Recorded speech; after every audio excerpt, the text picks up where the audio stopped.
They should, once that's entered, they should. Okay, come and see what's going on with her. Okay, I'm gonna go ahead and start. Did I start this already? I guess so. Oh, I did this hallway already.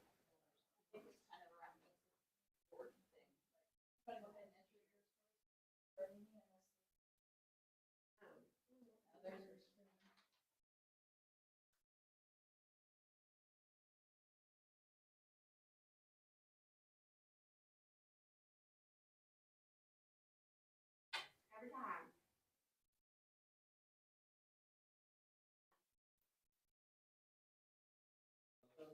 Yep, all of them. Even hers in the other room. The first one. I'll tell you. They're on that screen.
Hey. Sorry. Okay, what happened? Oh, no. Yeah. So go to apps, service.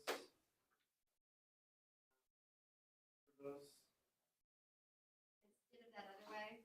Yeah, you gotta go into app self-service and then go into And then YouTube. open it, okay. Or go to senior projects. That's. There.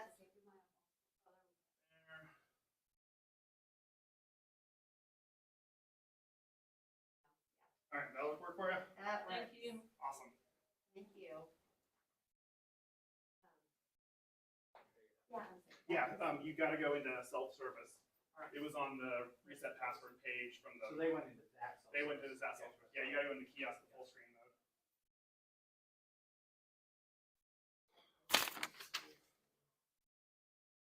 All right, are you posting here? Yes. Okay.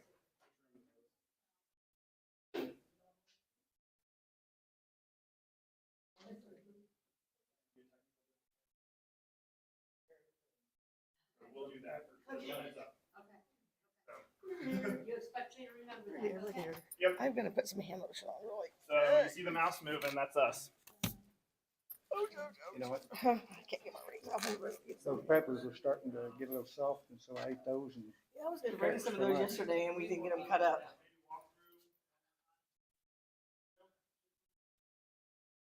I don't see a countdown on the board. Oh. It's Wyatt's job to change it every day, so we leave it up there until the morning. I had some hand lotion. Okay, we gotta go for the sheet knee. I'm gonna get my, oh, here's the clicker, by the way. Yep. And it works. Ma'am? Oh, good. See if I have to stay on.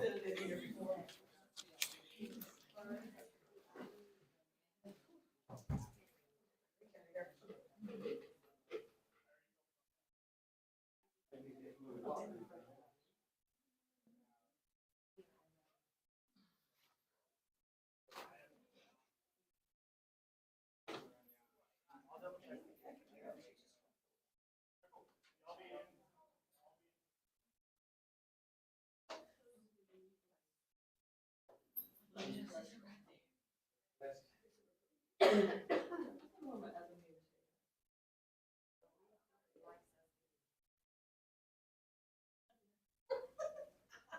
likes me.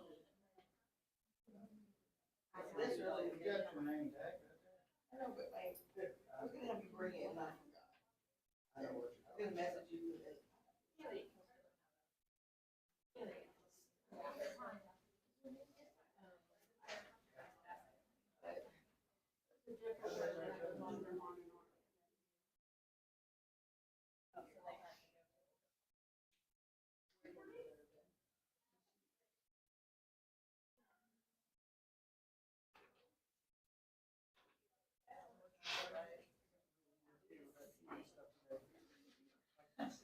I found all the stuff and put it on there. And I didn't have the evaluated stuff, so I thought, okay, I'll just come back and do that later after I talk to one of you guys and see what you guys are doing. I forgot to hit save. So when I went back to do the evaluator thing, I had to go back and put everything in again. I was like, you gotta be kidding me. I gotta search for all this.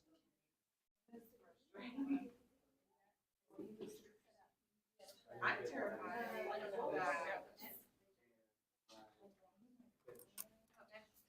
Do we have any kind of an, I guess we can say, can we use that Yeah, table to that set up table's this up there. stuff? They are really close. Surely would bring up a confirmation button or something. I was zooming. You can sit over in one of those chairs over there. That would be bad.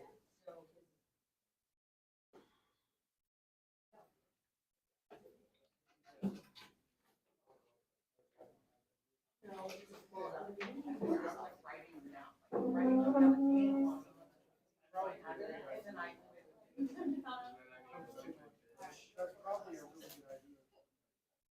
That's a good idea. That would be very simple. Yeah, you guys are documentation, you know.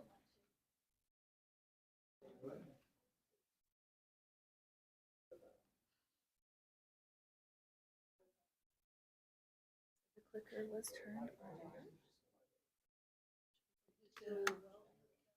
Yeah. So, what was that for? They have to have those?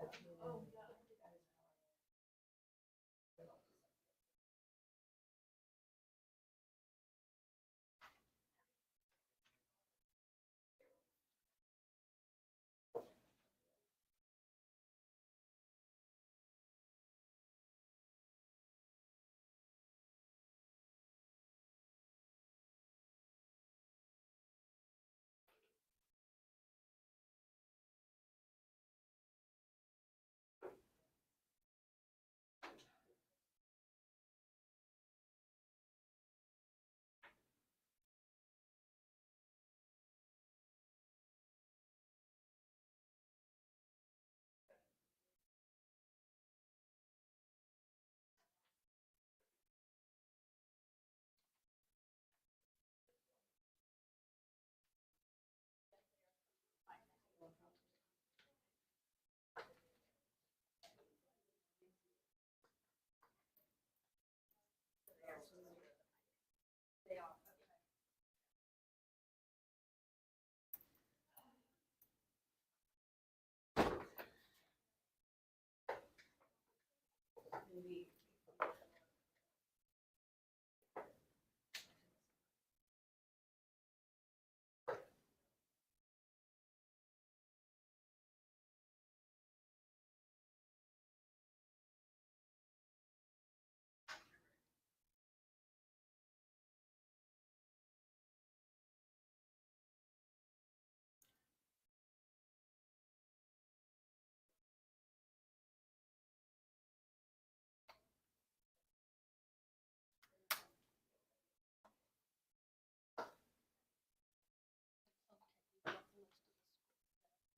did.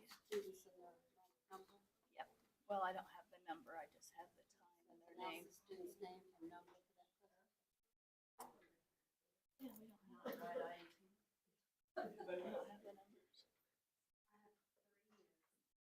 wonder if it's from last year, because, before, oh, that's nice. Yeah, we don't have one.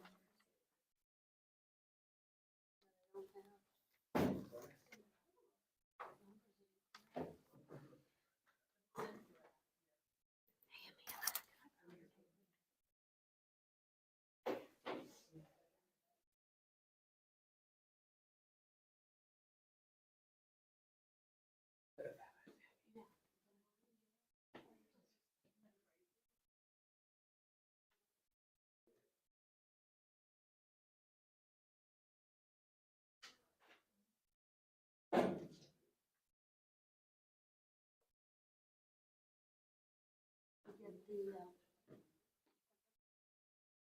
clicker, and you gotta have this lapel pin. Yeah. Everybody can hear that. Not that I do either, but.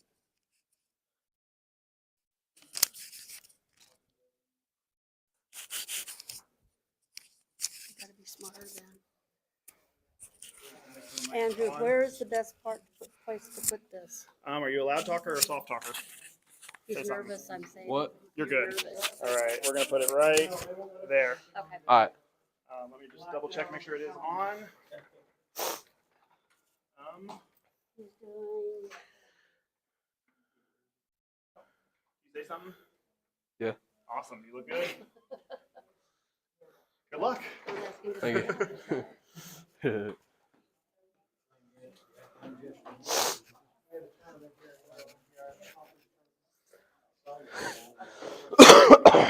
Ooh.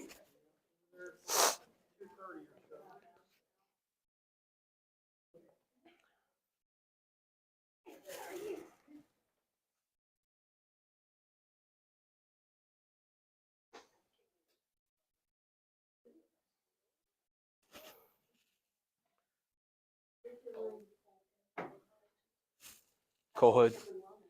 Yeah. Whew. I'm just tired of that. Oh. It weighs in about 150 something pounds.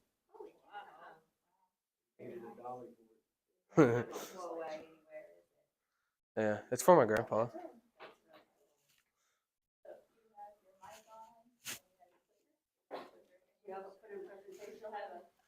No.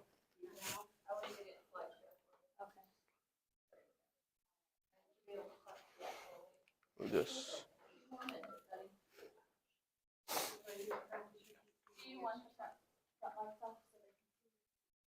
It can, yeah. I don't know which one you go with this. That one's better. That works? Take that one off or this one off? It's good. I think that works. Ooh.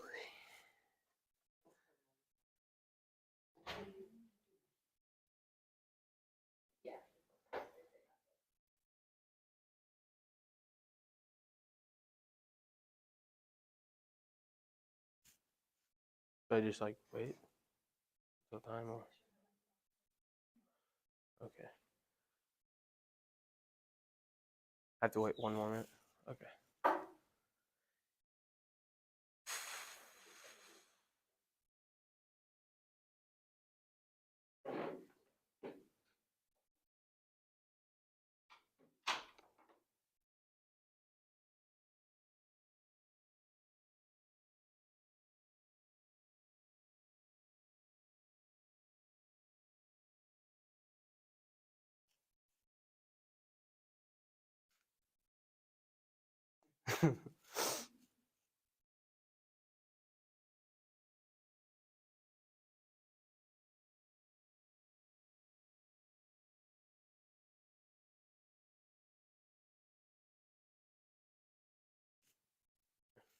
All my dishes ready. Hi, my name is Cole Hood, and people have been using welding and craftsmanship for a really long time.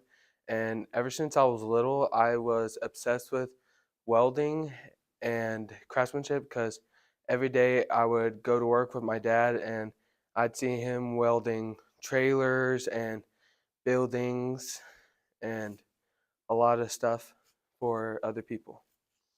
So I decided to use welding and craftsmanship to build my project. This is Welding and Craftsmanship by Cole Hood, which is me. Some people don't know what welding is, but welding is heating two pieces of metal together, and three of the main welds that you can learn is stick, which is a manual electrode, and in this picture, the person is welding at a vertical position. And the third type of weld that you can learn, which is MIG, which is a metal inert gas, which is wire feed. And in that picture, the person is welding at a flat position. And then the third type of weld that you can learn is TIG, which is a gas tungsten arc. And in this picture, the person is welding a piece of pipe, which is stainless. Some of the safety rules of welding is that you need to wear closed-toed shoes or boots so that no hot piece of slag or a spark will fly into your shoe and cause damage to your feet and end up harming you and causing you to like fall around or mess up any project or mess up anyone else. And then you need fire resistant pants or some like blue jeans so that while you're welding or you're grinding, you won't get burned by the slag or the sparks. And then you need a long sleeve shirt so that while you're welding, the heat won't affect you while you're welding and won't burn you and cause you to mess up while you're welding. And then you need safety glasses or goggles so that no hot piece of slag or a spark will fly into your eye and cause damage to your eyes and making you end up blind or seriously injured. And then you need safety gloves to where you can grab anything that's hot or anything that has like a point on it or stuff like that. Although welding is used a lot, people also use craftsmanship. But some people don't know what craftsmanship is. Craftsmanship is designing things with wood made by hand. So like you could be crafting a bench using power tools like a skill saw and a power drill. Craftsmanship has been here since May 20th, 1927, which is a while from now. Some of the safety rules of craftsmanship is that you need goggles or prescription eyeglasses so that no dust or debris will fly into your eyes and cause you to mess up or even make other people have a mistake on their project. Then you need earplugs to where when you're grinding or sanding down your wood, that loud noise won't cause you to affect you while you're working or affect others while they're working. And then you need rubber-sized gloves or gloves to protect you from thorns when you're picking up a piece of wood or anything like that. Then you need a dust mask so that no dust or debris will fly into your system and cause harm to you while you are working. For my senior project, I built my flag bench out of welding and craftsmanship. And the reason why I built it is for the veterans, which my grandpa is a veteran. And the reason why I built this for him and for my family is because ever since I was little, me and my grandpa, we would go on a river or a lake and fish. But now that he's getting older and after his surgery, he hasn't been able to fish with me and he really misses it. So I decided to build this project to where it would sit high enough to where I can put it in the lake or the river to where he could sit down and me and him both can fish and make great memories because I want to spend as much time with him as I can before he passes away. And like my grandpa used to say, pictures are worth 1,000 words, but memory is priceless. The materials that I used for my project, I used a MIG welder, which is wire feed, as I explained before. And then I used a table saw to cut the edges off my seating and my flag. And then I used a skill saw to help trim the edges just a little bit so where it can work. And then for the frame, I basically used angle steel and square steel pipe and backing strip metal. And for the wood, I used two 2x4 cedar wood plank. And I also used a grinder. And after that, I used some black spray paint, some white spray paint, and clear coating spray paint. How I started planning out my project, I started by finding the materials that are needed so that I know what to do. And then I started by gathering those materials, and then I'd figure out the right measurements to where I could put it together in the right place and at the right time. Putting together the materials was what I did after I found the right measurements. How I started to build it, I started by building the frame and then the leg and back support so that it would have a strong form to whenever you sit down. Sorry. And then I started by drilling the holes to where I can screw down the flag and the seating. Whenever I got close to finishing my project, I started by smoothing the rough edges off it.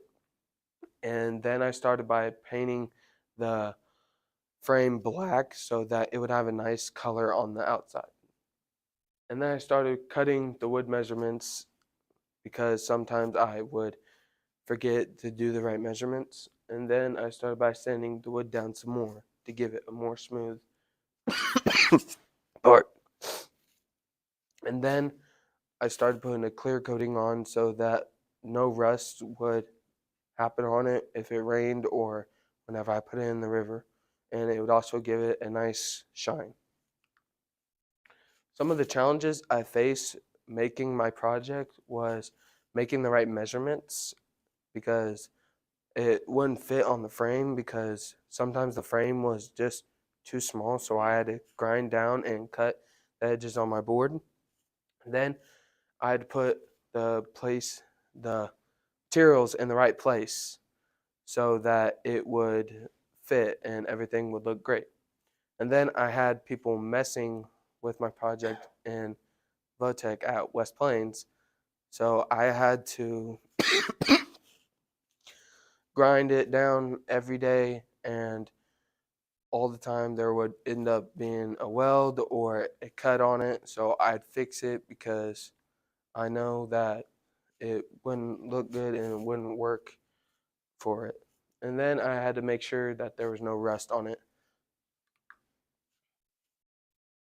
And from a conclusion, it was hard to put together, but giving the right materials and the right measurements, I found a way to build my project. And through the help of my grandpa, he helped me build my project, and I am thankful for that. And it's gonna give me so many memories, and I will never forget the times that we had. And I can't wait to make more memories with him. And I want to spend as much time with him as I can. And this is my work side. Do my judges have any questions? Yes.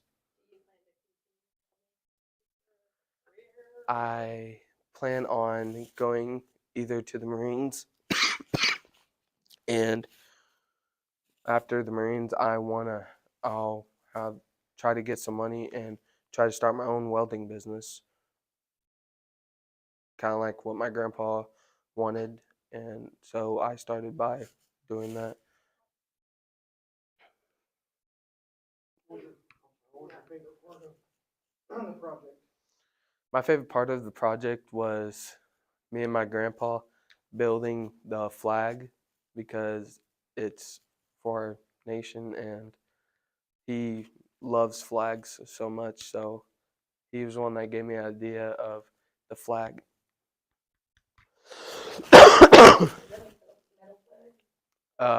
No, that's wood. Did you paint it? Yes, I painted the stripes on it, and then on the stars I put a star thingy, and then you spray it down, and it give it the stars. So Grandpa has seen this. Yeah, Grandpa was the one that helped me build it, even though he would try his hardest, and some days he just couldn't. But yeah, I made this for my grandpa so that I can make good and new memories with him and spend as much time as I can with him before he goes. Because I love. He has an old Camaro from the 90s that he said that he wants to drive before he goes.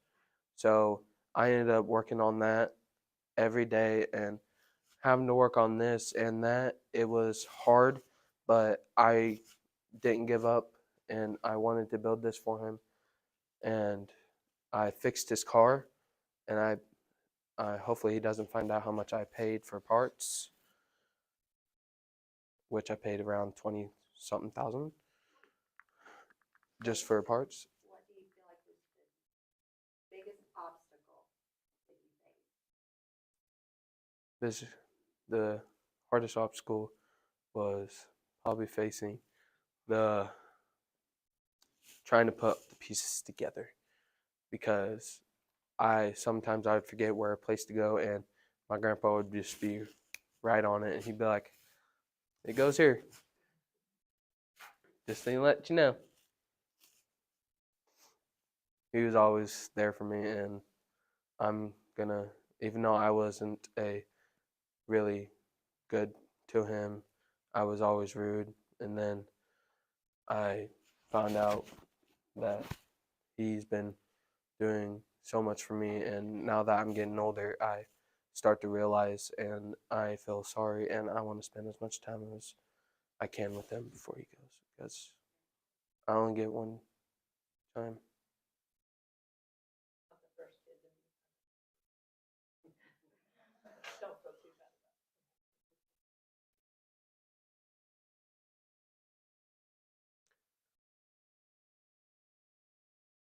And I also want people to also realize that, yeah, like the teenagers, they're always on their phones, but I want them to realize that your family's not going to be there forever, and you need to spend as much time as you can with them before they go.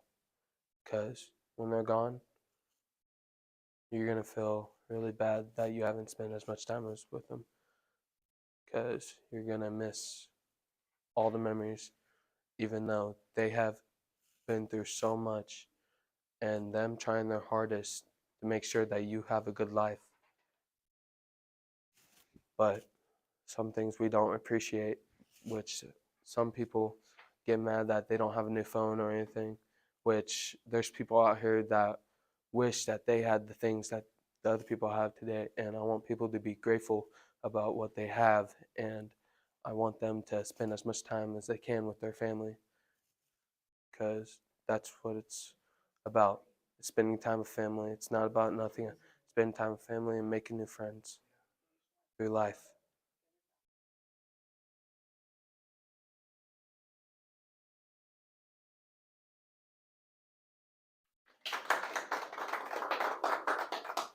I hope all you have a very great day, and I hope everyone in here passes, and I thank you for everything, and thank you for teaching me everything that I know today.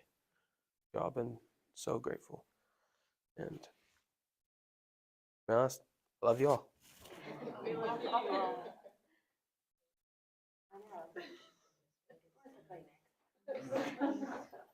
Thank you.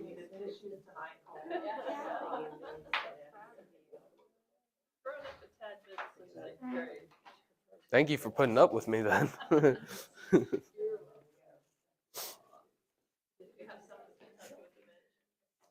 Oh, I can Very good. pick it up. I'm gonna take your microphone off then, okay? Okay. There you go.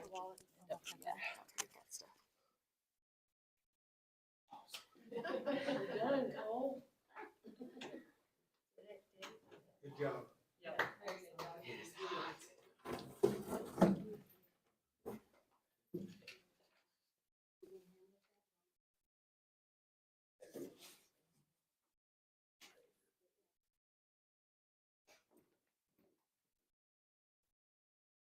Man, time to get tired carrying this. You need to put rollers on it.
Are my judges ready? Hello, my name is Emily Giddings, and a lot of people think in order to make people happy, you have to spend a lot of money. But in order for me to make people happy, I wanted to spread a little bit of the Christmas spirit. But first, I wanted to do some research and have the true meaning of Christmas spirit. The true meaning of Christmas is to spend time with your family and spend time with your loved ones and being happy. And you have to do all this to have some of the Christmas spirit. So I wanted to spread it to spend time with people. A good way to spend the time with your family is you can make some of the gifts, which this will help you save money and spend more time with your family together. And the gifts that you make will most likely last longer than going out and buying the gifts from the store. And if you were to make the gifts, they have a lot of more meaning behind them than going out and buying a lot of gifts for the people. Making gifts can help with budgeting, so you can save a lot of money, and like I said before, you could spend a lot more time with your family. It is very important to budget during the Christmas because you don't want to do all your Christmas and then later that next day you have all your money spent because of the gifts you have spent them on. And you want to really keep track of your spending because you don't want to be going broke right after Christmas. It is very important to spend time with your family because you don't know when it's going to be your last Christmas with your family, and you want to make the time count while you still have it. You really want to enjoy the Christmas day though with all your family, and you want to spend as much time as you can with them and to do everything you want.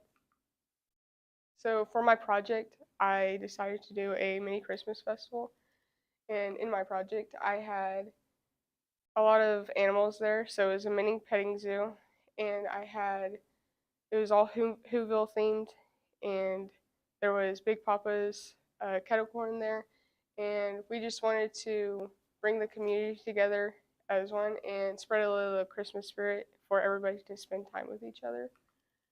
The things that I did was actually a lot. I had to talk to all the administrators, so for the elementary, so I had to make sure it was okay with them so I could send out flyers. I had to make the flyers, and we had to make up a time and date so I could put on the flyers. And we had the time and date planned out, and then the flyers had to be resent out because the date was just not right because it started storming and everything. Making the plans and setting up everything. So we had to plan out everything and plan out what we wanted and the theme we wanted and how we wanted it all to set out. I had to call the food trucks and see how many food trucks I could get to come. And I had to contact a lot of people with the farm animals or any kind of animals. The night of the project was a very interesting night. We had actually overlapped our Christmas night with a father-daughter dance, which I think this was pretty crazy because all the little girls came over and they was all dressed up, and then they came over to the Christmas festival and they got all muddy, which I thought that was kind of funny, but there was a lot of games there, so they could play some games, spend time with each other. You could decorate cookies at this festival. There was a lot of people there. I think my project was pretty successful with all the people who came, and they all had a really good time, and they talked pretty good about it, and they all just had a great time. And the results of bringing the community together, like I said before, everybody talked very positive about my event. They was all very excited about it, and they talked like they was wanting to continue it on as I go. They really enjoyed the event, and hopefully it did spread some Christmas spirit because I just like to bring everybody together so they could spend time with each other. The challenges I overcame was the weather was awful throughout this time of December. It was raining a lot. There was some ice and there was some snow, just a bunch of mixture of weather. This would move the schedule on and on, so I wouldn't be able to have it on a certain date, and it would kind of have to just jump on a date to see what day I could have it on because of the weather. the scheduling was awful due to the weather, and also basketball was going on, and we didn't want it to have it on a day of church because that would make the people not be able to show up. And my food trucks, the food trucks would I would call them, and then they would say that they could do it, and then at the last minute they would cancel it. And my flyers, I had sent out a bunch of flyers, and then the weather came and it was not good. It was storming, and I had to resend out all my flyers because we had to do it on a different day. Here are some pictures of my project, and in this, I wanted to bring everybody together, and in these pictures, you could tell that there's a lot of people there, and I brought a lot of people together. I just wanted to bring everybody together and have a good time so they could remember it. Do my judges have any questions? Yes. What was your favorite part? My favorite part was probably, that's hard actually. I really liked walking around and seeing everybody's faces, how happy they was. But this is probably my favorite picture because it's like kind of the light up of the whole project. Any other questions? I really do because it was really fun, and I feel like it spread a lot of the Christmas spirit. I feel like a lot of the little ones had fun. So it's party planning, event planning? Maybe not, but this was really fun. It was really stressful. This was a really big event, and I feel like there's just a lot of people who had fun, but it was very stressful. If you could be the boss and you could delegate. Yeah, direct the people. Yeah, it was very stressful, but What do you think was your biggest challenge? probably like how I thought of it myself. Like I wasn't too confident of it. I wasn't really thinking there was going to be a lot of people there, and probably the flyers because that was really tough. Sending out the flyers on the right people because a lot of the people, I was at a basketball game and somebody was like, "Oh, the Christmas thing's tonight." I was like, "No, it's not. It's not."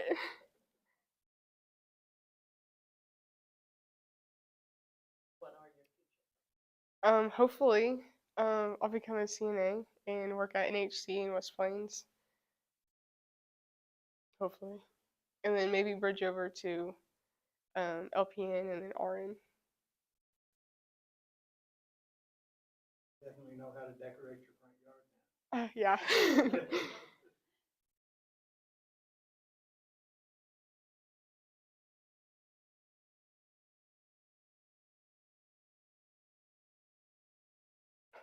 Thank you.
nervous. So I've got my jacket on.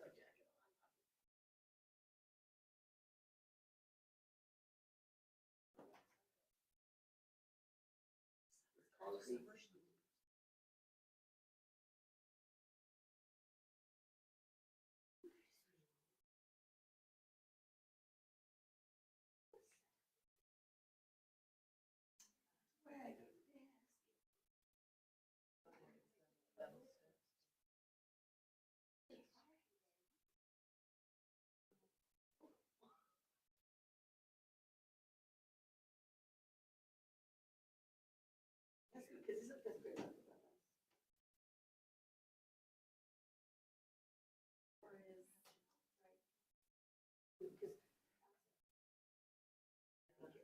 Because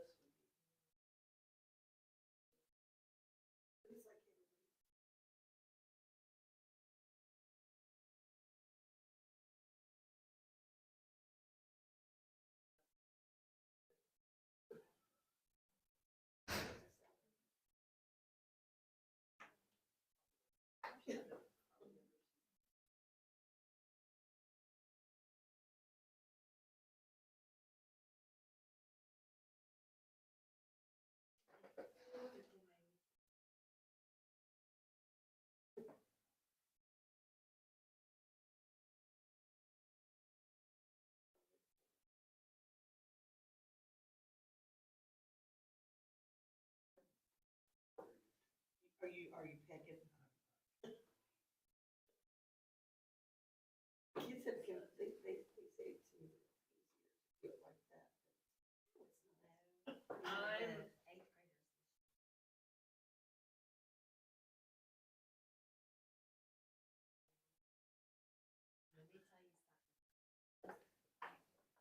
Let me tell you something. Need to buy. Get their pictures.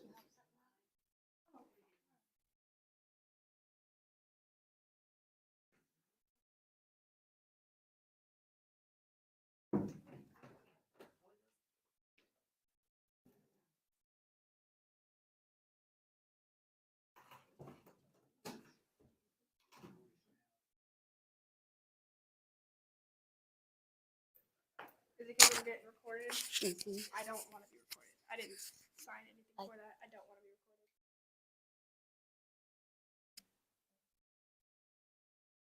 Part of it has to do with safety reasons because I don't live with my parents. Okay, let us get a hold of Andrew and figure out what we're doing.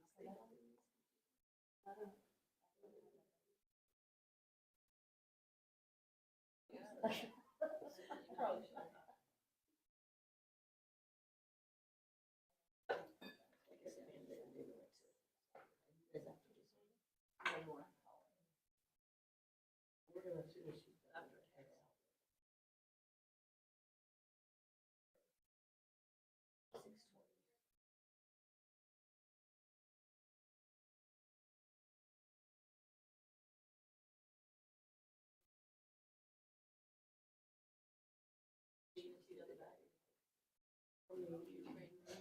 Maybe it's because this one and the next one. Thank you. You bet.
I didn't know what you said. I didn't remember who called me.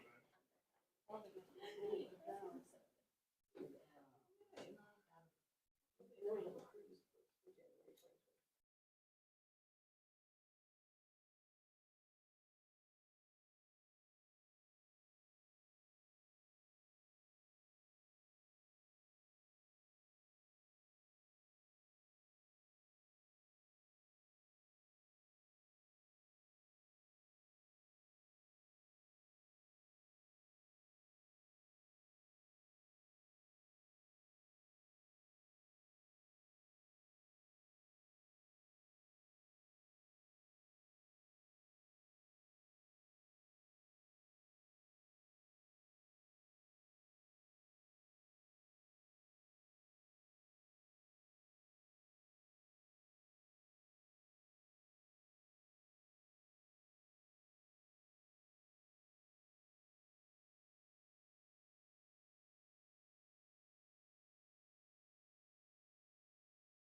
You'll need a mic on your lapel. Can you tap that real quick? Alright, you're good. Yep.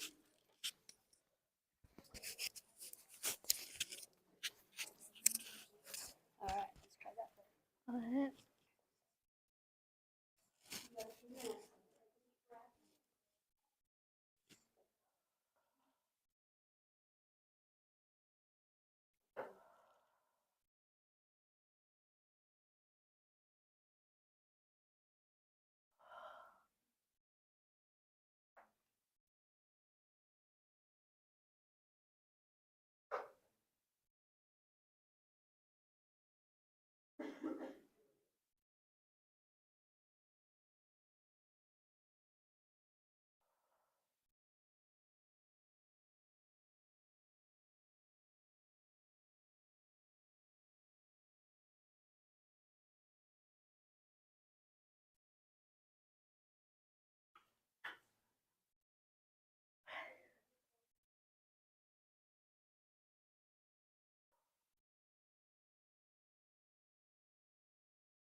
Yeah, can I talk about something and then go into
Down in room 131, and we only have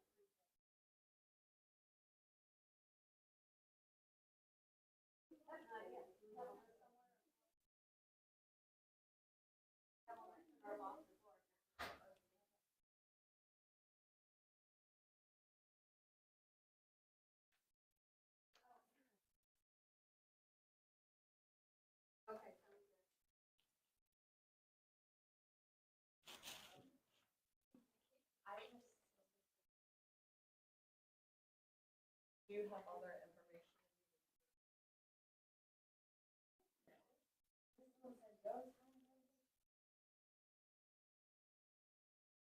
Is there anything in there? We just got 3 on our list. Got Amanda.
Okay. Mhm. If I had any of that, I would. Mhm.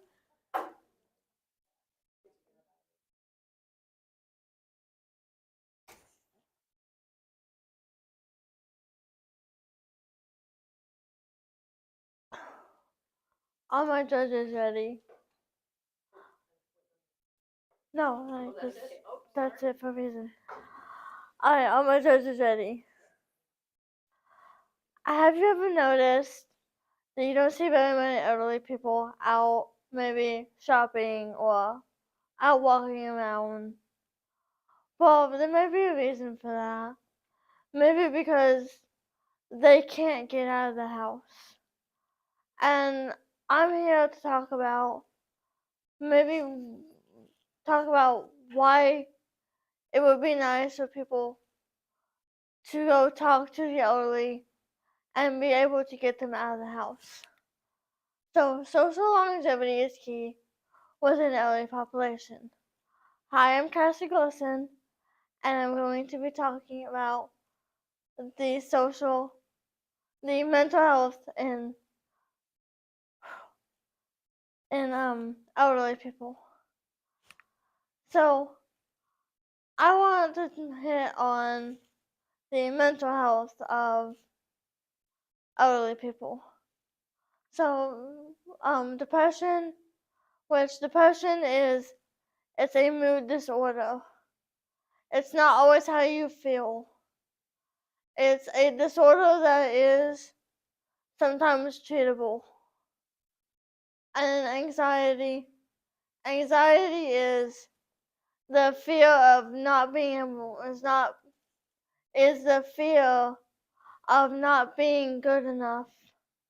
Or maybe it's the fear of you didn't make this person as happy as you wanted to. And substance abuse. Substance abuse is a big thing. Substance abuse is when you overdose on pills that's prescribed, or drugs, or a non-prescription pill. And then 85 plus have a higher suicide rate. So we all know, or shouldn't say that. So people know that elderly people can't always get out of the house because maybe the stroke affected one side of the body and they can't get up and walk. Or maybe they're just bedridden where they can't get out of bed. And I want to possibly change that and make it just a little better. There are also 7 types of dementia. There's Parkinson's disease, Huntington's disease, normal pressure, I don't know how to say that. Syphilis, thank you. Winnock syndrome. Somebody's wrong, I'll say. Jacob,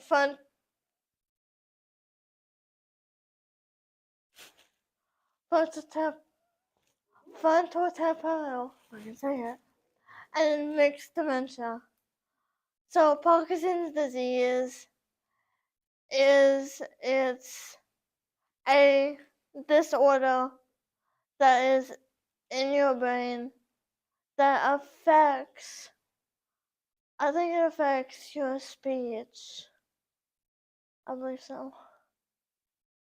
And then the frontotemporal, it affects the front part of your brain. So like your movement, your behavior, your speech.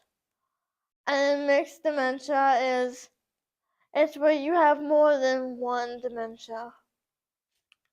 And then we slide into the social interaction, what I mainly want to do for my topic. So the social interaction, that I want for elderly people to have is maybe getting out and playing more games, or maybe talking more, maybe even dancing every once in a while with someone to like a slow song or something. Or they could go to church and there's a choir there they could sing. All of these things would be perfect for elderly people.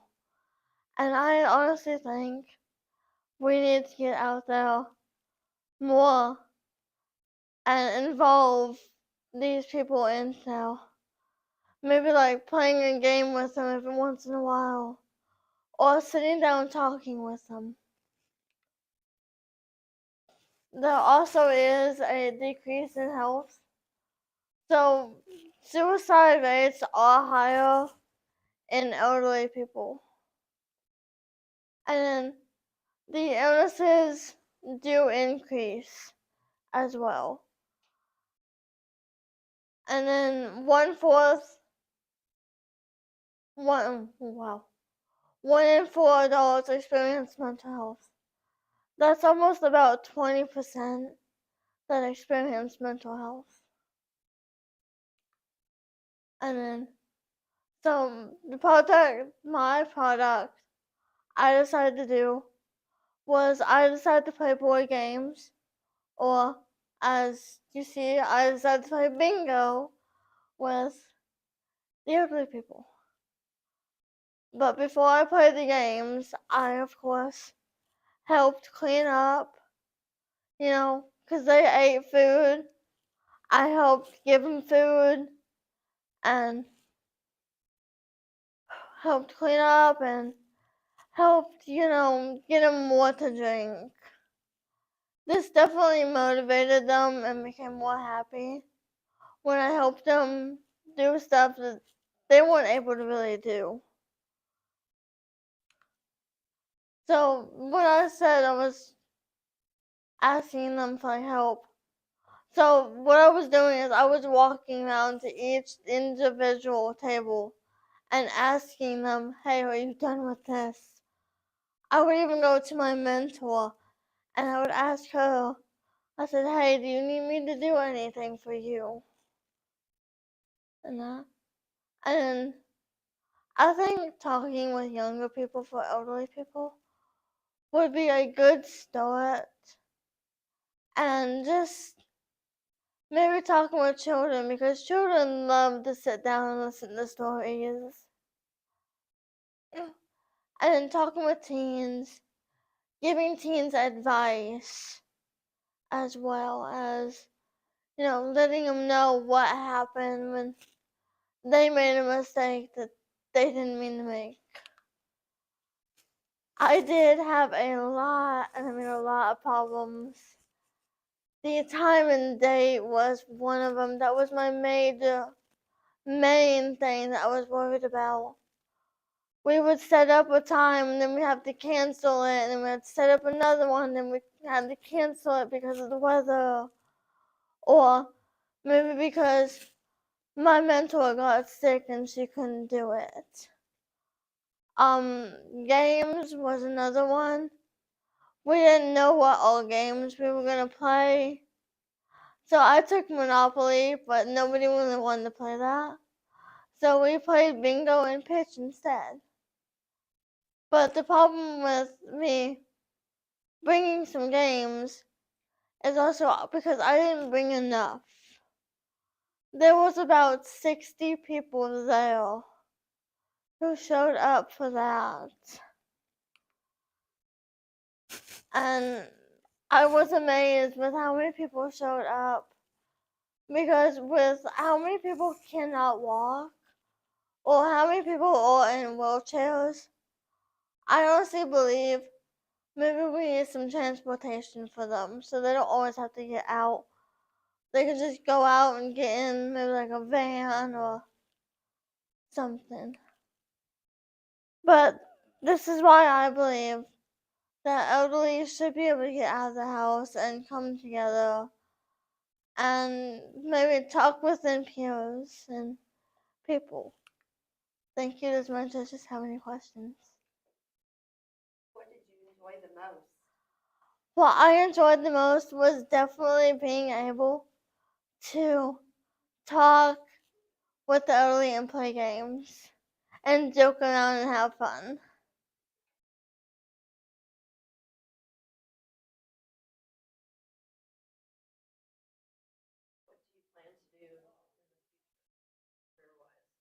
I plan on to work in the nursing home here in Willow. Because of this, or? Because of this, because I had so much fun with this. I decided, hey, I'm gonna hang out with the elderly a little bit more.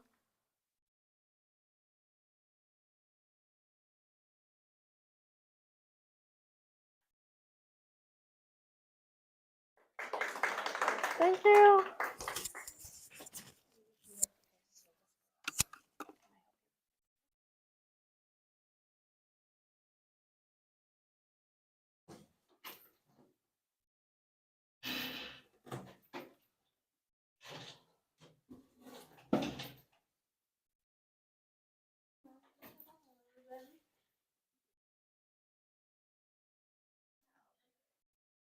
A long way from your class.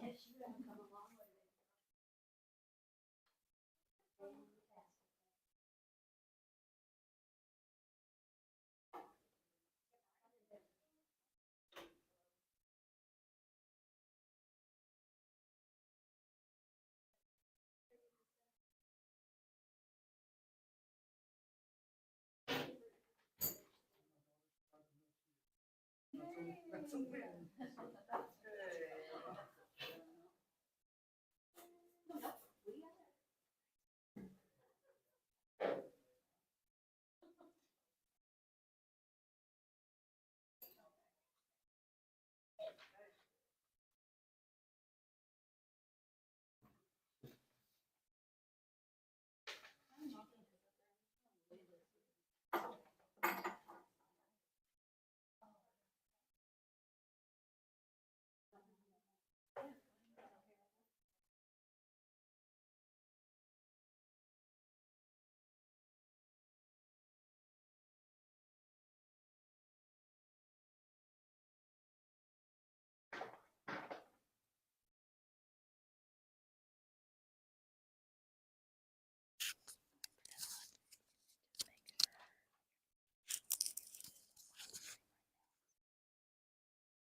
This is fair. We did good.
I mean, I can't feel my toes, but it's fine. Oh, I bumped it up a notch when I went out the door, so I was like, my nose is over, my hands are gone. Yeah. I'm like passing out.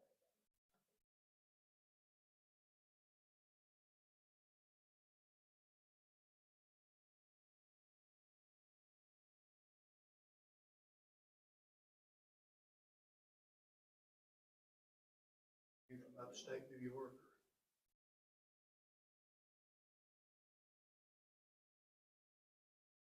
Farm area.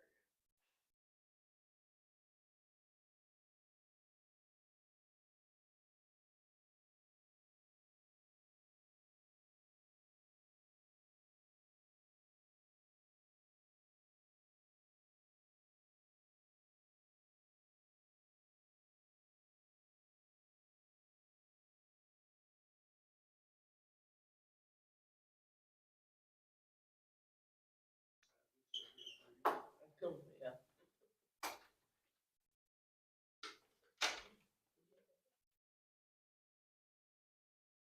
Really like that cheese ravioli stuff.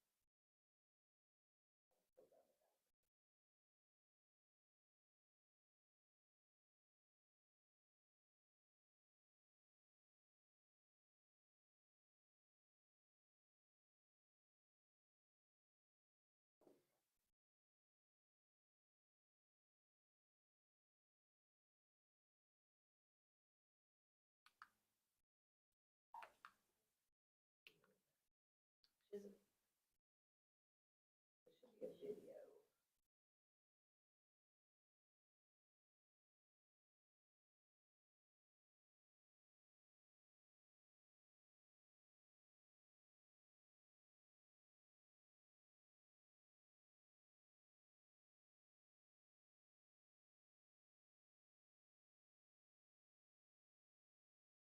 Who's sitting around here?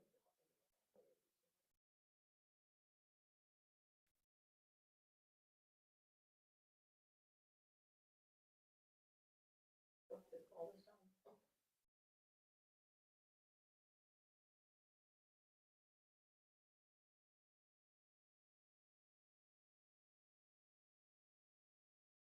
It's something that they did, like when they. Opened up in the before.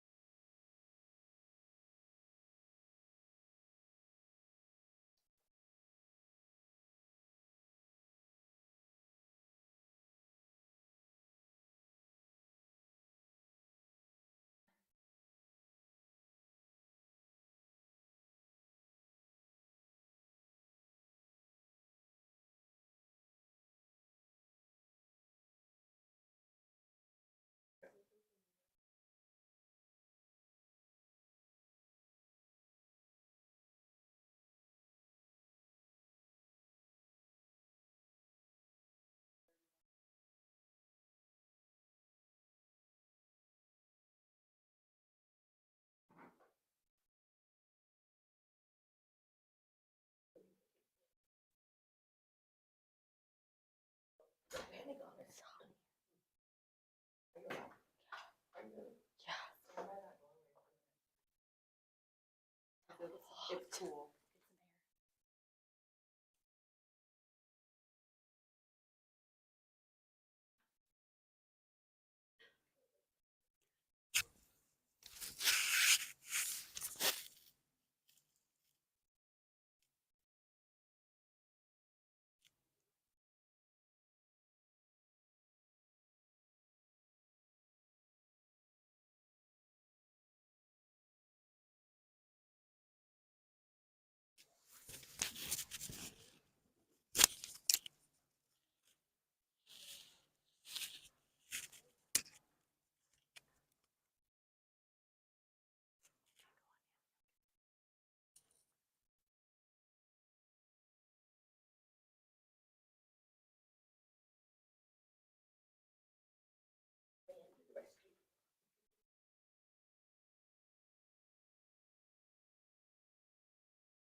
champion at willowbears.com.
My judges ready? Have you ever tried?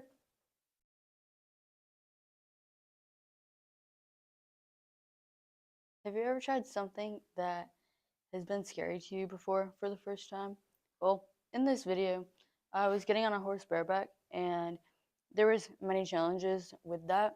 First, I didn't have a saddle to put on him, and I didn't have any stirrups to put my feet in so I could get up on him. So what I had to do is I had to grab a chunk of his mane and swing myself up there to try to get onto him. And like I said, it came with many challenges because he is also 15 hands high, which is 5 foot, and I'm only 5'1". So I had to run and jump on him, and I did not have a lot of leg muscle, so I really had to climb up there. And especially people having autism, um, they kind of work differently with horses. And this is why I think equine therapy would be good for different people and really all people. I'm Jasmine Champion, and I'm talking about equine and healing. The benefits of horse healing, physical and mental health conditions, is depression, anxiety, building muscle tone. You can build it in your hands, legs, feet, thighs, arms. And if you build most muscle in your thighs, it'll help you hold on and stick better to your saddle because you have that muscle so you could grip onto the horse. And for gross and fine motor skills is like holding onto the reins properly, placing your feet in the stirrups properly, and putting yourself in the saddle properly. And for social skills is communicating to the horse through your entire body. This horse therapy helped with anxiety. 2 hours of equine therapy for 6 weeks can improve emotional response to trauma. Using horses during therapy for grooming, groundwork, and horsemanship for treatment. It allows people to focus on the horse. Emotional bond is when you're only working with one horse. So if you work with one horse, you're going to get attached to that horse and you're going to want to do everything with that horse. Now, if you're working with 2 horses, you're less likely to get attached to them.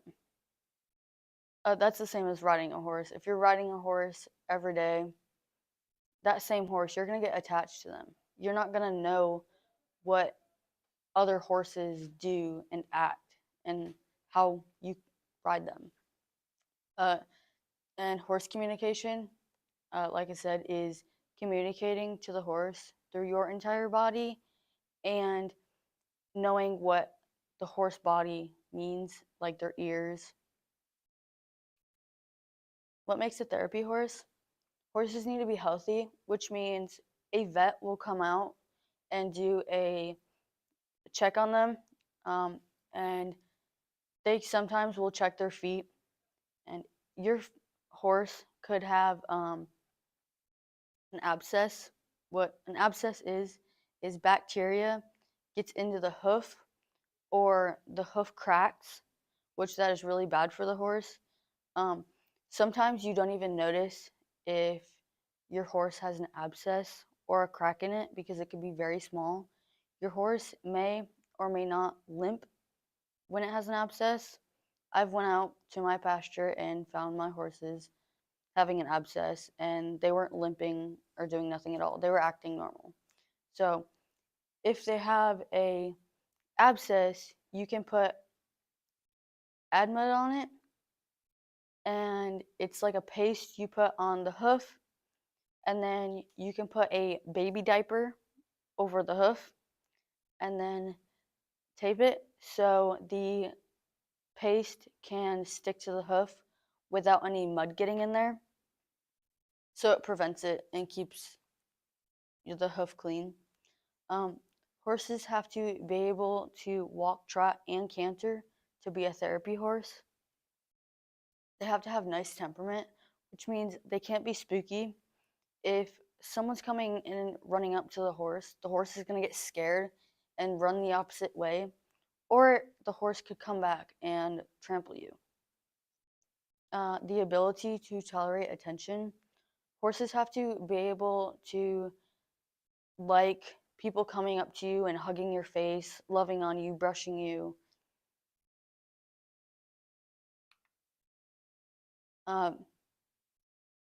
Supporting autism. People have trouble communicating with horses. People learn different aspects with horses, such as breeds, what they do. Horses can calm riders down, even with riding them, walking them, being near them, they can calm you down. Horseback riding relieves stress, builds confidence, and exercises your brain. Here's the prices for the bridle that I made. There's Herman Oak Leather, which is $275, and that could range to even more depending how much leather you want. The bit can cost up to $20 to $350, and the reins can go from $8 to $250. My steps to making a bridle: I had to cut the leather, which was kind of hard for me because I was not that strong. So it was very hard for me to put pressure into it. Then I had to hole punch it. I just put like 6 different holes in each side of it. Then I had to put butter wax on it, and so I could be able to bend it and it could be able to fit the top of the horse's head. And then I had to grind the leather so I could make it smooth instead of it being rough. And the butter wax also helps with that. And then I had to put the bit in on the sides, and then I had to tie the bit so it could stay in place. Here's are the tools. That's the one right there is the leather cutter. That's a hole puncher. That's the butter wax. Them 2 are the ties, and that's the leather grinder that I used.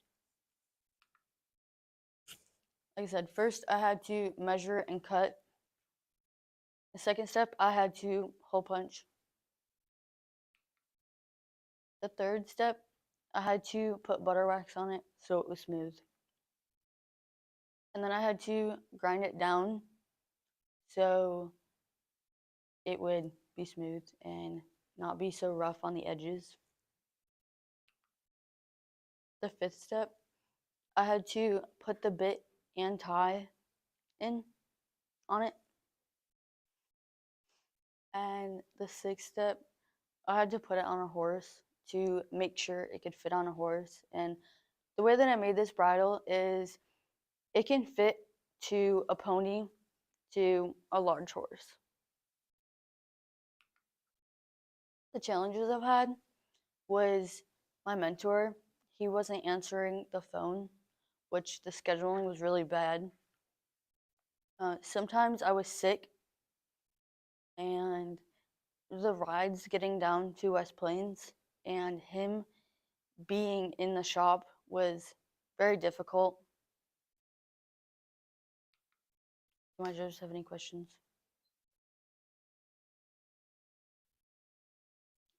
When I was like 5 years old.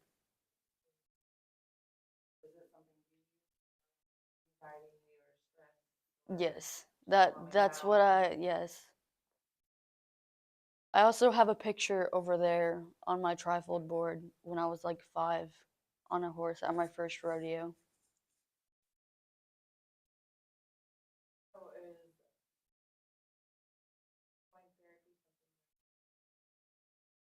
Yes. Yes. Hardest part?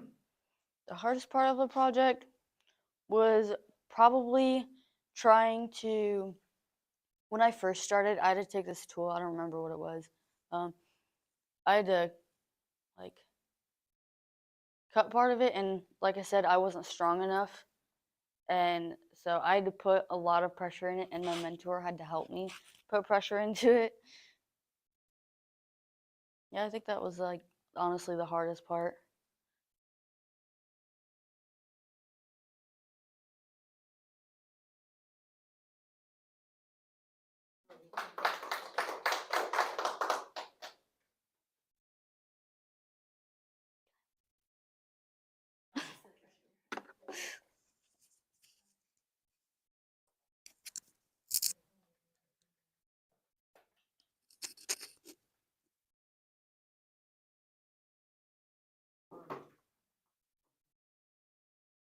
Can I know my time? Oh, wow. I'm proud of myself. I'm glad you're good with horses. I'm good with all of them. I'd rather you like horses. See, there's that picture of me when I was 5 years old at a rodeo.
Is the audio On the back? phone. Okay, cool. Versus running a little behind. I think we're back in. Wife is gonna be seven, so we're still good with somebody.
All grown up.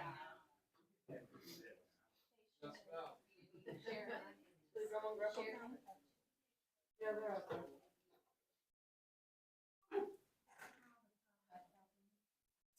Sorry.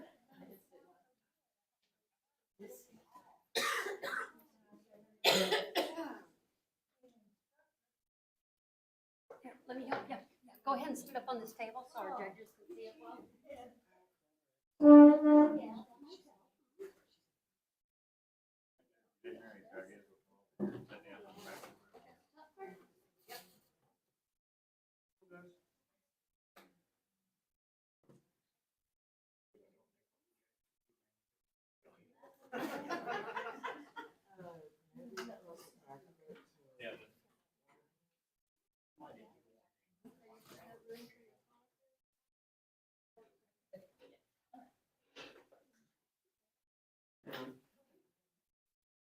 Oh, and I need to fit you for the, we need to put this mic on you.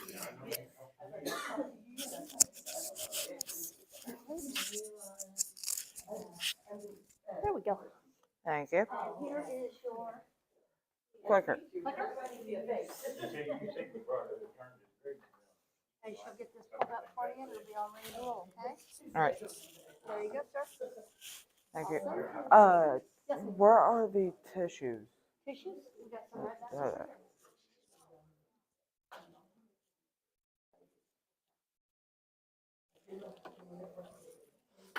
Want me to set the box over there a little closer just in case? Or I'm just blowing my nose right now. gotcha.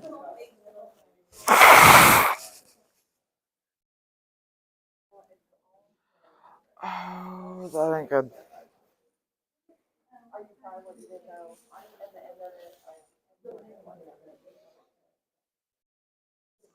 Hold off, please.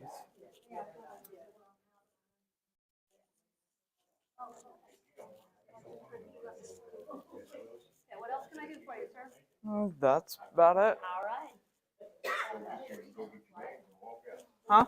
3 more minutes, buddy. Oh, yeah.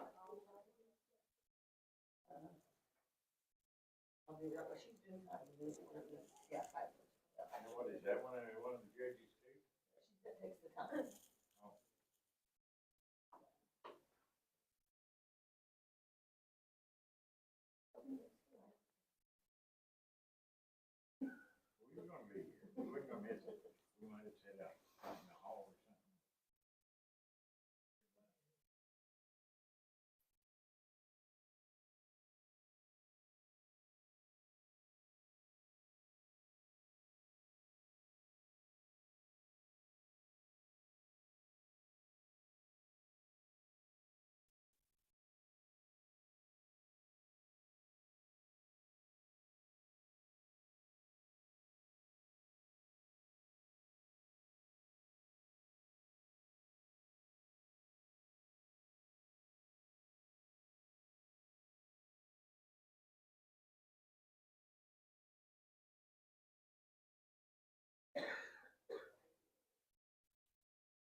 My judge is ready. As a child, I was fascinated with how bigger vehicles went further than smaller vehicles after they came off the slope. This is Speed by Weight. I am White Collins. Carl Benz is known for making the first practical automobile. Henry Ford came in long after him and modernized how the making of the vehicles were made. He helped them modernize it by the assembly line and a 5-day work week. In the 1900s, the cars that we know today were first started having brakes put on them. Usually they had a lever that they would pull to press onto the wheel and stop the car. My research that I used for my senior project was really the distance on which the cars would go after they came off of a slope. This would help me figure out how they varied the distance based on their speed. The learning that I used was experimental. It consisted of using a program called Tinkercad, and it's a 3D modeling program that shows people how to move objects around in a 3D area. It shows them how to lift it, how to lower it, how to make them bigger or smaller, and how to rotate them on different axes. I chose this project because I was curious on why bigger vehicles took longer to slow down after coming off of a slope, and it really sparked something in me, so I wanted to go further into it. The constants I used for this were the car size, the wheels, the wheel size, the shape of it, and the materials. I designed my 3D model by taking a cube, stretching it, and then angling off about 40 degrees off of each end, and then taking 2 smaller cubes, pressing it down into it, and turning those cubes into holes. These holes would be housing the lead tire weights that I used for my weighting system. I used lead tire weights, PLA filament, black straws, and hot glue and cardboard for the materials to work with. All of the following came to $42.79. Whenever it came time for me to assemble the model, I had to take it, put it on a stable structure like a table or a desk like what you're sitting at. Hold it steady as I pushed the straws through, and then I would move it to a different position while I pressed on the wheels and then glued them on. As I did so, I had to move it so I could cut away any excess glue or straw. The variables consisted of the weights, which are 1/4 gram tire weights, and the car itself at full weight would be around 2 grams. I used 1/4 gram weights for the weighting system to give my cars their weights, and they would have to house these weights, and each of them would come to roughly 1 gram to 2 grams at full weight. It was 2 grams. At half weight, it was 1 gram. I used feet per second as my speed. The distance at which they went was also shown by this because I measured it in feet per second. Feet per second also goes into with the result. It shows where the vehicles would stop at and at what time. I learned during this that bigger vehicles take longer to stop because of the weight and momentum that is put in behind them as they come off of the slope. These would be as if a big rig were coming off of a big hill. It takes longer for it to stop and they would barely use their brakes. They would barely use their brakes because it would take them so long, and if they were to use it a lot, their brakes would crystallize. My experience shows me the ways that it would go if it were a full-sized vehicle, how it would act, how the turnout would be, and the differences that the vehicle would come into as a full-sized vehicle. While I was working with everything, I ran into several troubles. The 3D printer that I used, I would have to mess with the print bed that the print was sticking to because most of the time it would not stick.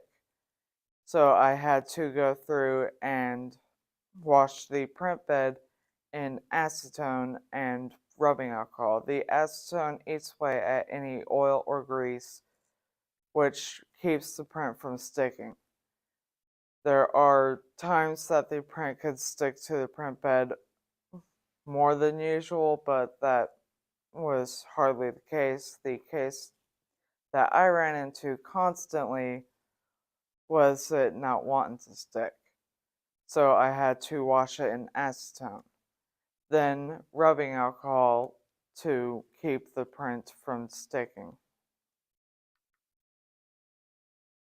These are my test results. Car 1 was a car of 2 grams, and at 10 degrees it would go a distance of 2 feet in 2 seconds. 3 feet in 2 seconds at 15 degrees, and 3 feet at 20 degrees. Car 2 would go 1 foot less each time on the distance. In conclusion, today I have shown you my experiences of how my project went through, how it messed up, and you have heard several times how the weight and momentum in each vehicle would go through and how it would mess with it. Do my judges have any questions for me? What was the biggest, takeaway? What did you learn that you feel like was probably the most important through the whole process? The biggest takeaway that I would have with this would be the learning experience on how to use different chemicals to get a print to stick or not to stick. Have you used a 3D printer before? Before this, no, I have not.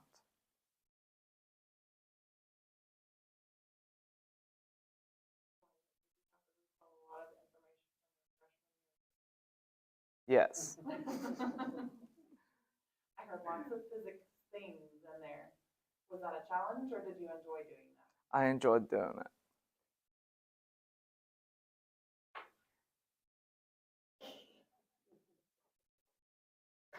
Do my judges have any more questions? Make another are you gonna work on something else now, or something you want to keep doing, or?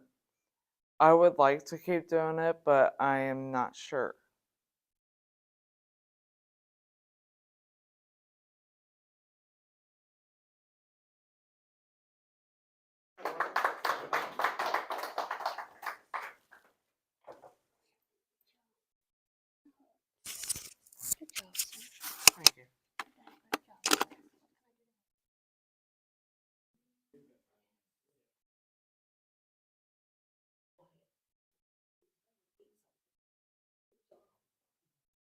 Come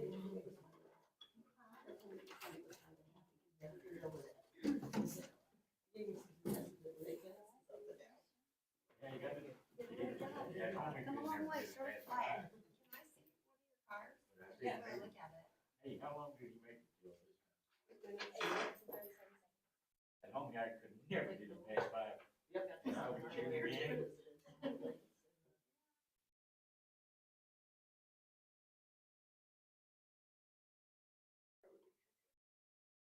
This was the first one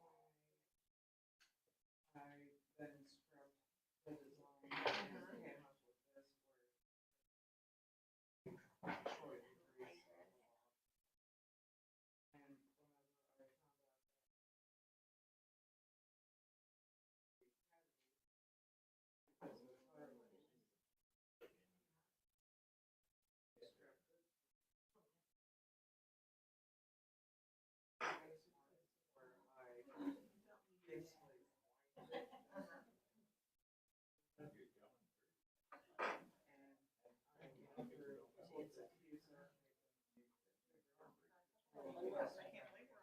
I know.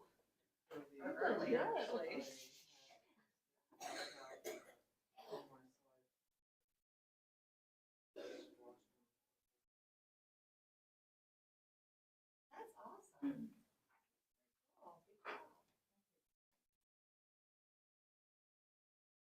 Wyatt, have you shown Mr. Hummel your cars and your No, I have not. project?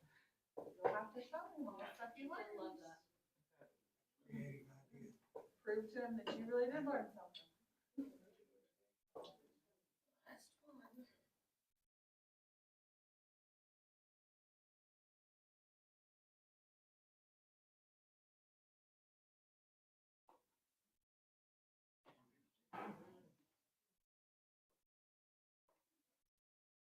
Good job, Wyatt. Thank you. Did a great job, sir. You're very welcome, sir. Proud of you, Dad. You survived it, Wyatt. You can breathe now. Tomorrow's the normal thing, and then they go Monday and Tuesday. The Wednesday is senior trip. He said he's not going on that. So he has one or two options. He can be here, he can be gone, but he can come back. So that's kind of up to you guys. And then Thursday they don't see us coming on. Then Friday they come at 10.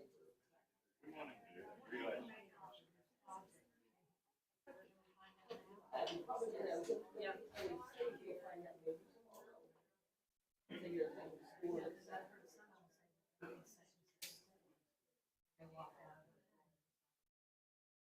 I don't know, I just know like we sit on the computer and then. Like you probably don't like tomorrow.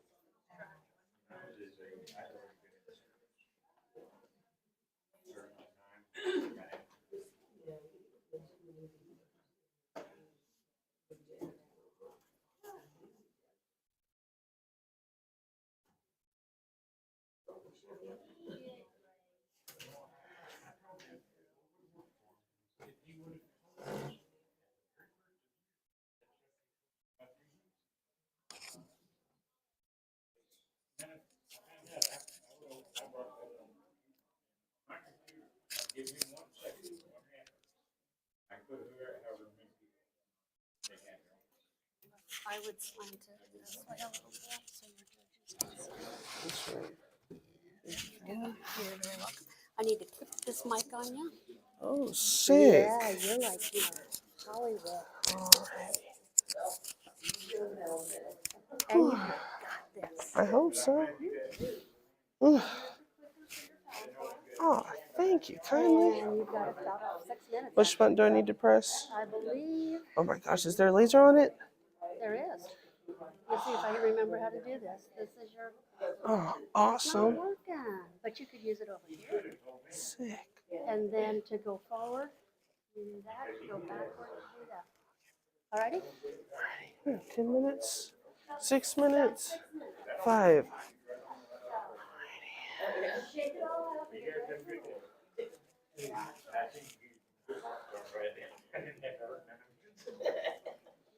Good job.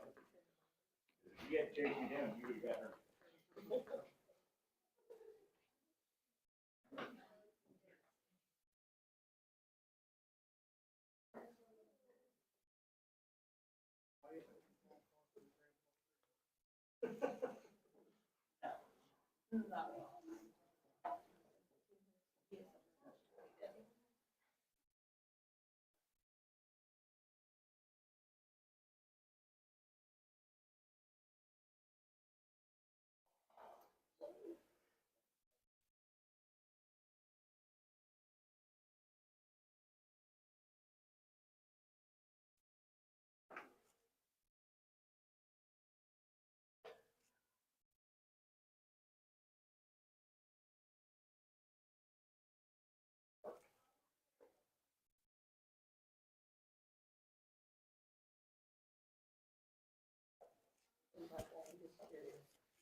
So I freehanded it and then I took a picture of it. Oh yeah, my board. Everything on there is 100% freehanded. Yeah. Yep. I apologize. I think that some of it got cut off a little bit up near the top.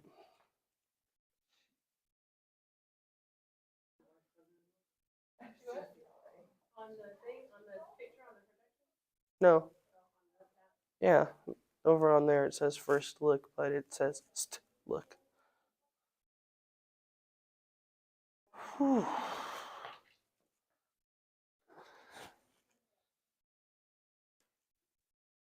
Yeah, no, I'm not. Yeah, I'm not trapped in a room with you guys. You guys are trapped in a room with me.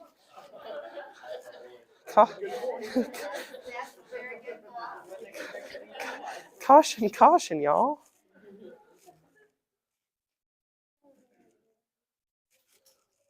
Oof.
It's not really the anticipation. It's just the thought that, No, it's not. It's not necessarily that I'm nervous. It's just like this is like the last real big thing I got to do aside from graduation and giving my valedictory speech next week.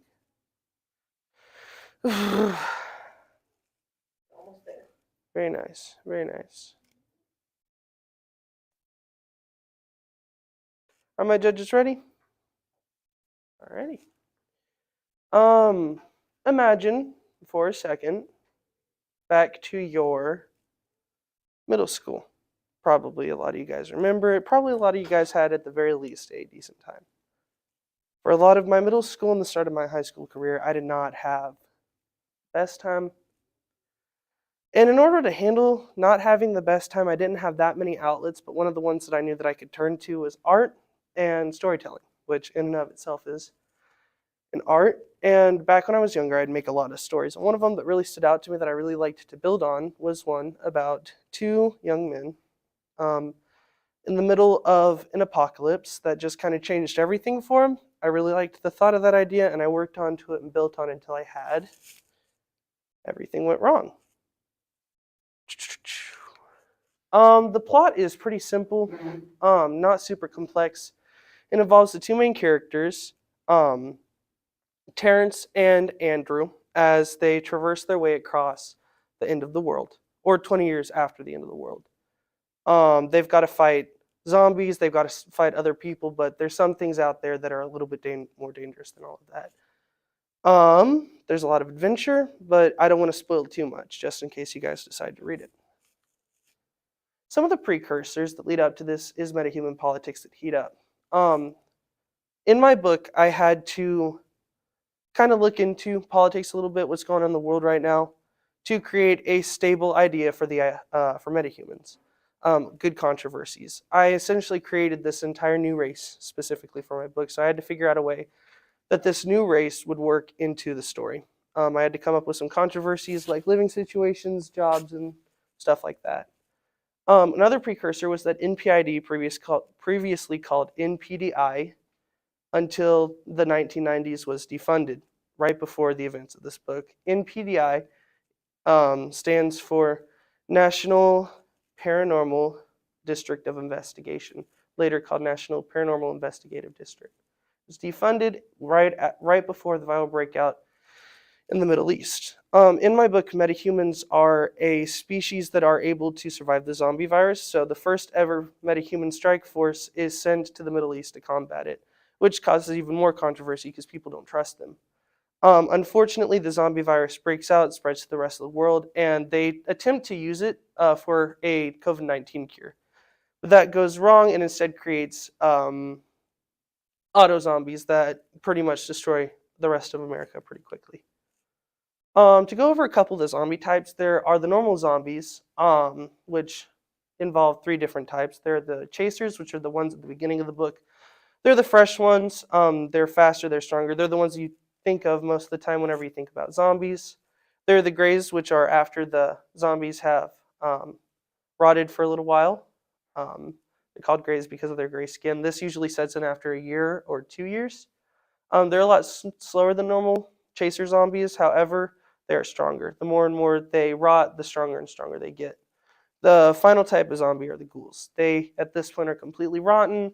And for some reason that isn't explained in the first book, the rotting halts after 9 years. Nobody understands why that happens. They stick together in groups for survival because they are weaker physically, but they are the strongest whenever it comes to like lifting, that kind of stuff. Then there are the auto-zombies, which I went over briefly earlier. They start out as the auto-zombie slot, which are the freshly resurrected ones. They're more dangerous than regular zombies because they can evolve and adapt to any climate or situation, which makes them dangerous. They can mutate. So they don't, whenever they're slout, they haven't mutated very much at this point. They're really fast, and at this point, they're smart. They can do stuff like tie ropes and solve simple math equations. Then they became auto-zombie orcs. At this point, they have become extremely mutated. They've been dead for a while. And they are smarter and stronger than Slout. The final form of auto-zombies are the bosses, or auto-zombie monsters. At this point, they are so mutated you can barely tell that they're humans at one point. They're usually over 7 feet tall, described in the book. They are the strongest and the smartest. At this point, they can create coherent sentences and thoughts. They can solve complex math equations at this point. Oh, my bad. This is all the concept art in the book. It's about 80 pieces, and all of them are as detailed as I could. Like I said, they're concept art, so not all of them are 100% complete, but I basically just redrew the same character over and over and over again until I found something that I like. Here, you can see the main antagonist of the book, who is a skinwalker. The first drawing of him is pretty crude, but I knew kind of what I wanted, and the final drawing of him is the thing that I thought fit most for the book. Then I drew the main character named Terrence. He is the protagonist of the book.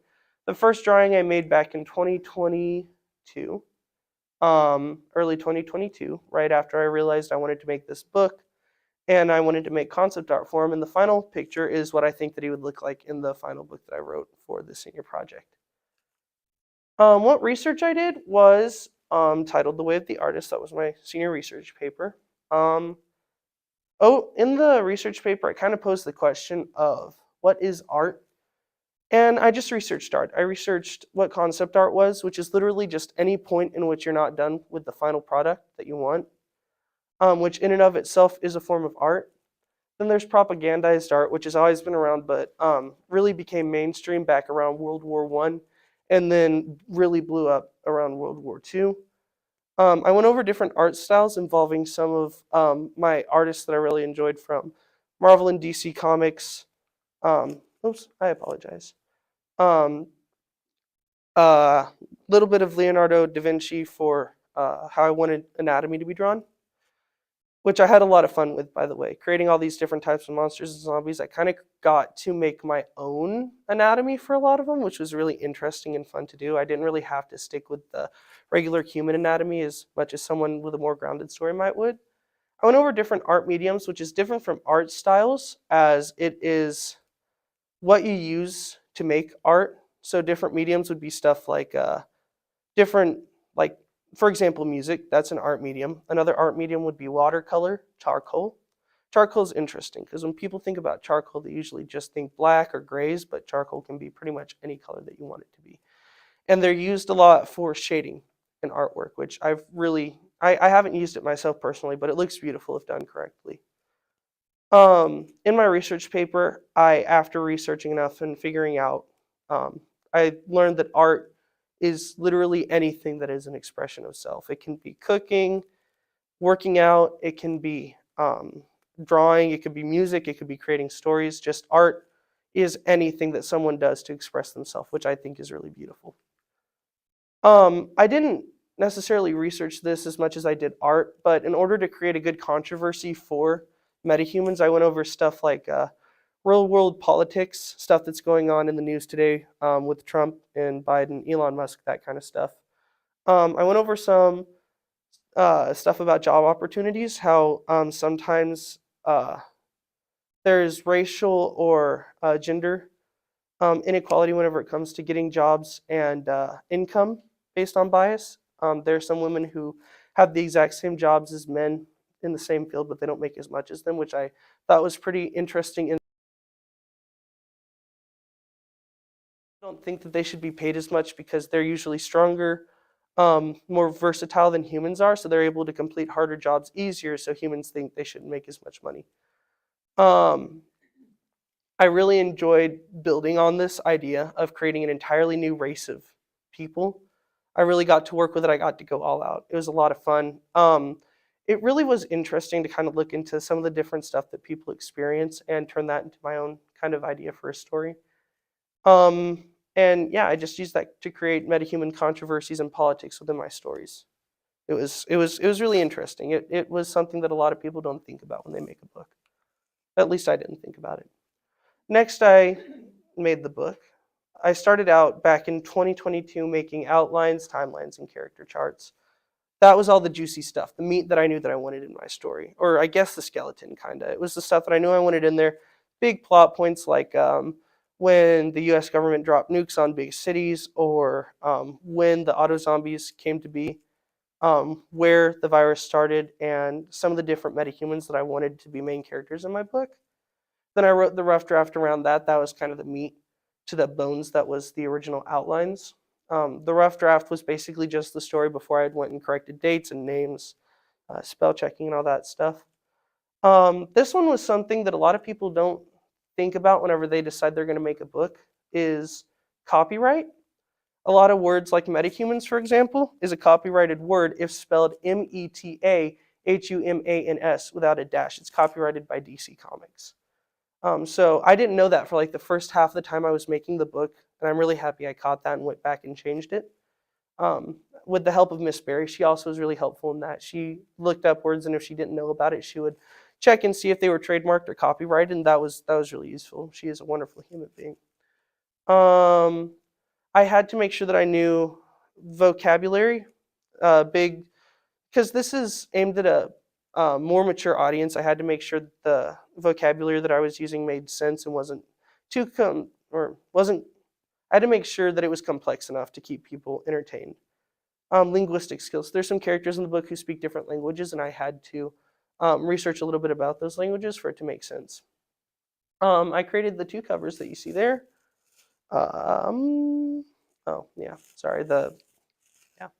Created the 2 covers and about 80 pieces of concept art. Miss Berry helped me correct formatting and editing. And then I printed everything, cut it up, and used the school hole punch binder with the help of Miss Amanda.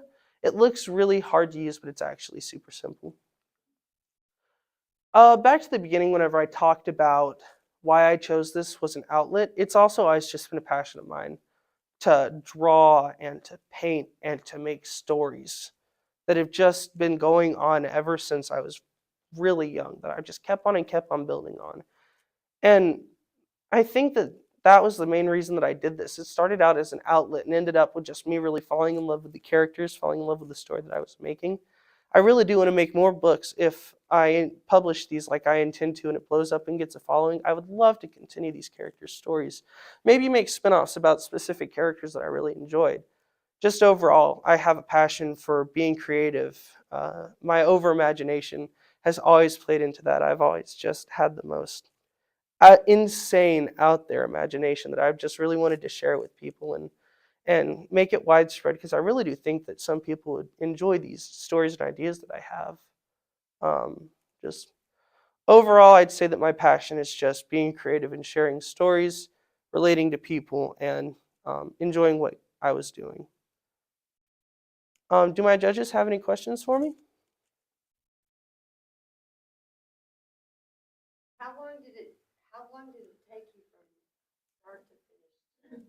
So I started putting pen to paper right after I got assigned my senior project, but I've really been working on the plot and on the characters and on the concept art since probably middle school. The concept art I've started working on in about June of 2022.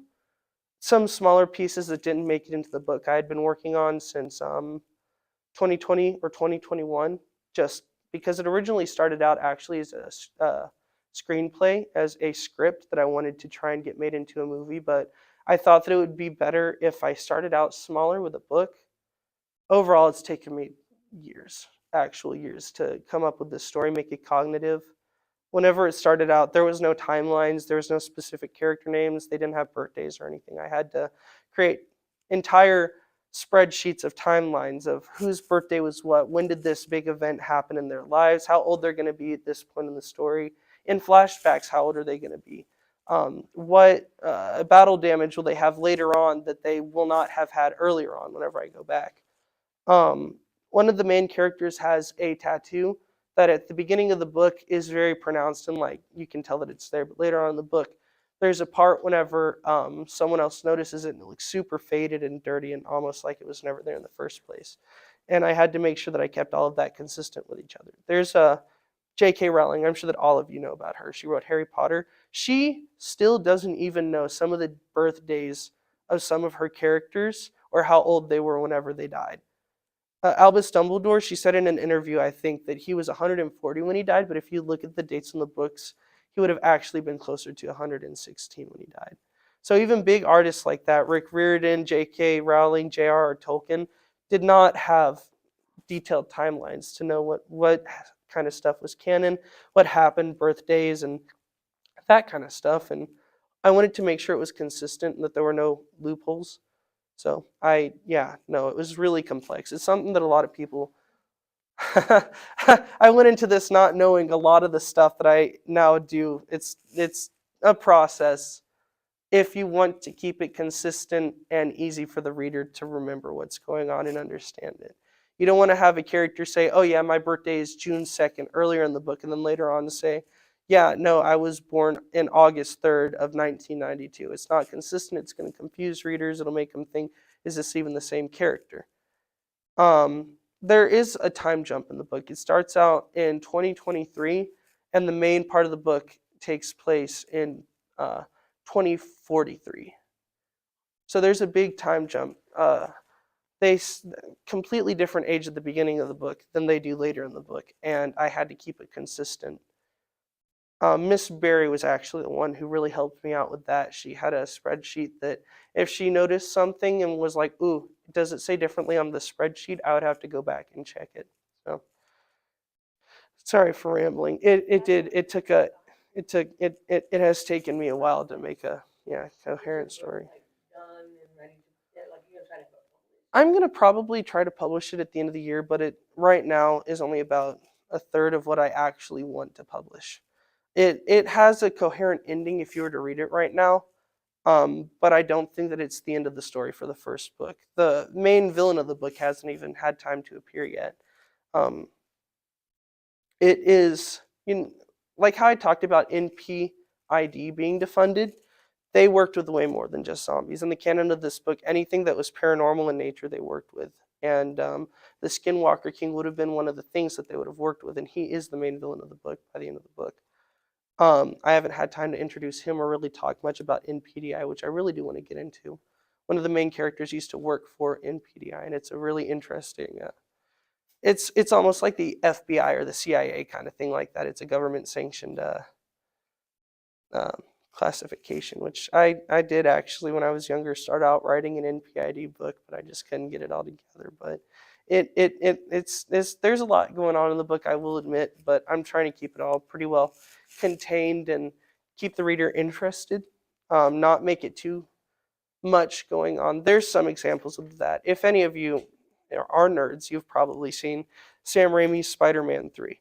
It's a good movie, don't get me wrong, but there's just way too much going on in it. There's too many different villains they tried to introduce, too many points of conflict. It was just, which wasn't even the director's idea. He didn't want all of that, but the studio made him do it so that they could boom ideas out before they went bankrupt, and it just really ended up ending the franchise before they could get off the ground. And I don't want to do that with my book. There's a lot of ideas I do want to put in there, but I know that some of them just won't. It'll be too much thrown at the reader at once, and I don't want to do that. But to answer your question, I do intend to publish it, but there's still a lot of work to be done before I can do that.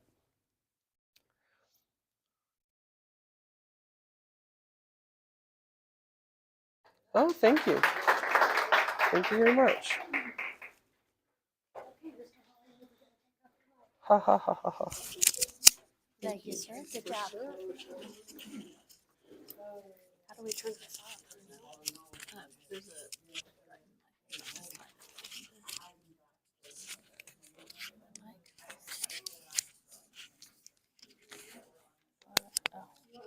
Okay, there we go. Do you have to hold it in?